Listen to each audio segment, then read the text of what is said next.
Welcome back to the deep dive. Today, we're getting into something pretty unsettling. It's that moment when the strategies you always rely on to manage stress, your go-to coping mechanisms, they just vanish, stop working, feel completely hollow, and suddenly you feel really exposed.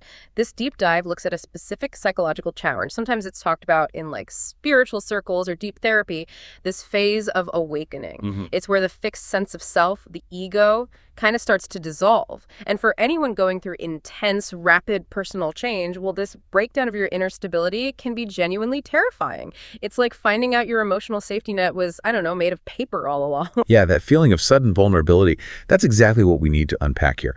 Our mission today is really to move past just the emotional distress, important as that is, and understand why. Why does this breakdown happen? We're going to look at the neurological scaffolding of the self, connecting deep personal change to actual brain activity. And then critically, explore the non-ego-based tools, the things that offer genuine, sustainable resilience when those old crutches are just gone. Okay, let's dive in. We probably need to start with the basics, right? Coping strategies. These are the habitual mental and physical tools we all use to navigate stress, uncertainty, basically life. They're designed to maintain some internal predictability. Whether you grab some chips, overthink everything, or just zone out with a game, these are established routines in the brain meant to keep the self feeling stable. Exactly. And the fundamental reason they fail during these really transformative periods is because that stable self-concept, the ego, that's what's destabilizing. Think of the ego as the scaffolding, like you said. It provides the continuity, the predictability. These are essential for those routines to even work. You need a stable agent, right? A stable you for those problem-solving habits or avoidance tactics to operate reliably day after day. But hang on, why does the self-concept breaking down affect something that feels almost mechanical, like a habit? Isn't a habit just a pathway in the brain? That's where the neurology gets really fascinating, that fixed self-concept. It has a kind of neurological home base. It's called the default mode network, or DMN. The DMN, right. Isn't that the brain's internal narrator, the part that's always thinking about me, myself, and I? It is, yeah. But it's also much more than just that. The DMN is a whole set of interconnected brain regions. It's responsible for self-referential thought, yes, but also planning for the future, ruminating on the past, accessing autobiographical memory. It basically runs the mental factory that constructs and maintains that feeling of a stable self. You could say it's the neurological engine of the ego. Okay. And here's where it gets really interesting, based on the sources. Studies using things like fMRI and EEG, they show that during intense meditation or psychedelic experiences or these other big transformative states, DMN activity actually decreases significantly. Precisely. And this reduced DMN activity lines up directly with reports of reduced ego boundaries, a shift in perception, feeling less like a separate self. So when the DMN slows down, the neural networks that organize your memories, your expectations, your whole life story, they destabilize. And suddenly those old coping routines, which rely entirely on a predictable self operating within a predictable past and future, they lose their neural anchor. The framework, the scaffolding, is literally gone, or at least shaky. Wow. So the traditional strategies didn't just stop working randomly. They were designed for a mind that structurally isn't quite there anymore in the same rigid way. That's the core idea, yes. That sounds, terrifying. That the very tools I trust to keep me stable are the first things to break when things get really intense. So, if the neurological scaffolding is shaky, how does this actually show up, in my daily attempt to just cope with stuff? Well, this systemic failure, it tends to reveal itself in a few interconnected ways in daily life. First, there's the straightforward breakdown of habits, those old brain shortcuts. They get disrupted. You might instinctively reach for your phone or turn on the TV, things that used to offer some comfort, but now they just feel profoundly hollow, ineffective. The mind just can't settle into the distraction like it used to. Yeah, I think I know that feeling. You try to check out, maybe watch something mindless, but the anxiety it follows you right onto the sofa. It doesn't let go. That's exactly right. And that leads directly to the second failure mechanism, heightened emotional sensitivity. Without those usual layers of ego-based mental filters, those self-protective stories we tell ourselves, emotions just feel incredibly raw, intense, destabilizing. You're suddenly exposed to the raw feeling, the uncertainty, the vulnerability, without the usual kind of cognitive insulation. Okay, that makes sense. And the third mechanism you mentioned is linked to cognitive flexibility and neuroplasticity. Now, I always thought neuroplasticity was a good thing for transformation. How does it actually contribute to coping failing? Right, it's a bit counterintuitive. Neuroplasticity is crucial for long-term growth, absolutely. But in the short term, it creates massive instability. Think of it like this. Your brain is actively reorganizing itself. The pathways are literally being rewired, which is great for building entirely new ways of being eventually. But right now, your brain doesn't reliably recognize its own old shortcuts. This flux means those old, learned coping patterns are suddenly unreliable. And that leads to that profound sense of feeling, well, unmoored, directionless, like you don't know how to operate anymore. That really clarifies why specific common strategies might suddenly fail. Let's take distraction again. If distraction relies on the self being able to voluntarily shift attention, why does watching TV or focusing on busy work become so useless? Because when the ego structures weaken, attention becomes less under your voluntary control. Those raw emotions, which aren't being filtered by the DMN's usual narrative spinning, they simply cannot be ignored in the same way. The sheer intensity of the feeling often overrides the conscious attempt to just look away or think about something else. Distraction requires that stable self to maintain a boundary against the feeling, right? And now that boundary is much more permeable.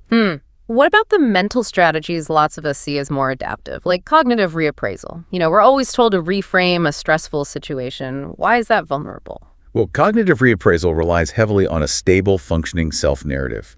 You need that coherent storyteller, the ego, to reinterpret events in a meaningful way. But with weakened ego structures, that reframing process kind of loses its grounding. Your thoughts might feel detached or hollow or just meaningless because the stable self that would normally receive and integrate that reappraisal isn't anchored enough anymore. The reframing feels abstract. It doesn't land. It doesn't change how you feel. Okay.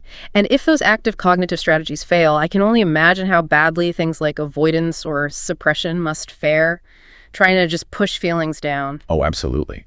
They fundamentally depend on the ego's capacity to maintain strong boundaries, to push away unwanted feelings, to keep things compartmentalized. When those mental boundaries start dissolving, partly due to that DMN shift we talked about, and emotional intensity ramps up, suppression becomes largely impossible. In fact, the harder you try to push the feelings down, often the more forcefully they seem to resurface. It backfires. This loss of the sort of action-oriented self also helps explain why even logical-seeming strategies like structured planning and problem-solving can feel so futile, even though they seem purely rational. Exactly. Planning relies on prediction, on projecting a stable self into the future as a competent agent who can do things. Without that stable anchor, the motivational drive behind problem-solving can just evaporate. The steps seem abstract, disconnected from reality. What's the point?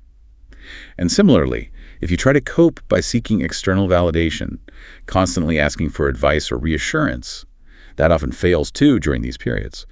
Your attachment to your usual social identity weakens. So external approval, which might have propped you up before, no longer carries the same regulatory power. The reassurance just doesn't stick because the internal receiver is in flux. Okay, so we've established that this vulnerability, this failure of coping, it isn't some kind of personal failing. It's more like a consequence of the mind reorganizing itself. But if we can't use the old cognitive crutches, the control mechanisms, how do we learn to experience these raw emotions without constantly trying to solve them or manage them or avoid them? What's left? The really profound shift required here is moving the focus away from control and towards presence. When emotions feel incredibly raw and overwhelming, we have to learn, paradoxically, to confront them by feeling them fully, not by thinking about them or trying to fix them. This often involves gently bringing your attention to the actual physical sensations associated with the emotion. Is there tightness in your chest, warmth in your face, tension in your jaw? You just label the physical sensation, ideally without judgment, like, tightness here. And crucially, you allow that sensation to just unfold without trying to change it or fix it or escape it, like watching a wave rise and fall. What happens is the nervous system learns to process the emotion directly, to complete the cycle, instead of getting stuck in those endless cognitive loops of trying to manage it. That sounds like cultivating a completely different kind of toolkit, one that sort of bypasses that damaged cognitive scaffolding we talked about. So what are the specific practices that rely least on the ego? Where does the evidence point? Well, there are several key practices highlighted in the sources. The first, and maybe most fundamental, is mindfulness and present moment awareness. Mindfulness works by anchoring your attention entirely in the present moment. It directly counteracts the DMN's tendency to wander into past regrets or future worries. And research does confirm that this practice can further reduce that excessive DMN activity, basically training the mind to observe experience without constantly attaching it to a self-narrative. You just witness what's happening right now. Okay, mindfulness. Then there's acceptance and non-resistance. This comes up a lot in therapies like acceptance and commitment therapy, ACT. Yes, and it's an incredibly powerful, non-ego-based tool. It emphasizes simply noticing difficult experiences, thoughts, feelings, sensations, without trying to fight them or reframe them or avoid them. It's important to stress acceptance isn't passive resignation. It's not liking the feeling. It's an active choice to stop adding extra suffering by resisting what's already present. And studies show this approach actually reduces stress-related physiological responses. It fosters resilience even when the mind feels completely unmoored and chaotic. And then the body itself seems crucial. You mentioned embodied practices, things like intentional breathing, maybe gentle yoga or just conscious movement. Absolutely fundamental. These somatic practices are key because they provide grounding directly through the nervous system. They can immediately help activate the parasympathetic nervous system, that's the rest and digest response, and this allows for emotional regulation that is largely independent of ego-based thinking. When your mind feels like it's failing you, the body can become your anchor. You learn to cope with sensation directly through physical awareness, bypassing those cognitive frameworks that are currently in flux or just not working. And finally, there's a suggestion for a complete mindset shift, reframing coping as exploration. What does that mean? That's potentially the ultimate transformation, isn't it?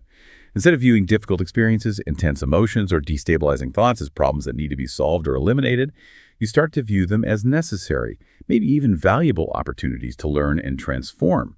There's good psychological research on post-traumatic growth that consistently shows this.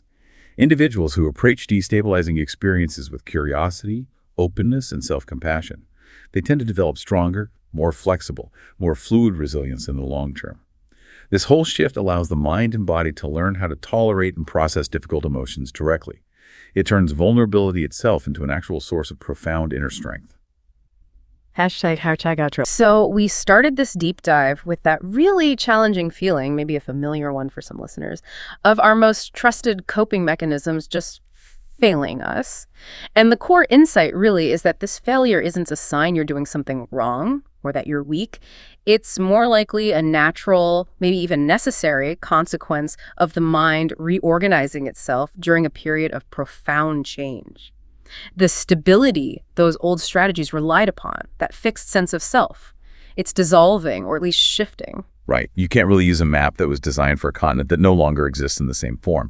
The system broke down because it was designed for a structure, a self, that you might be actively moving beyond. So the challenge of these awakening periods or intense transformations is that they remove the familiar scaffolding. They leave us feeling exposed to raw reality. Maybe in that very exposure, we find the potential to cultivate a much deeper, more true kind of emotional fluidity. Yeah, and the science seems to be increasingly confirming this idea.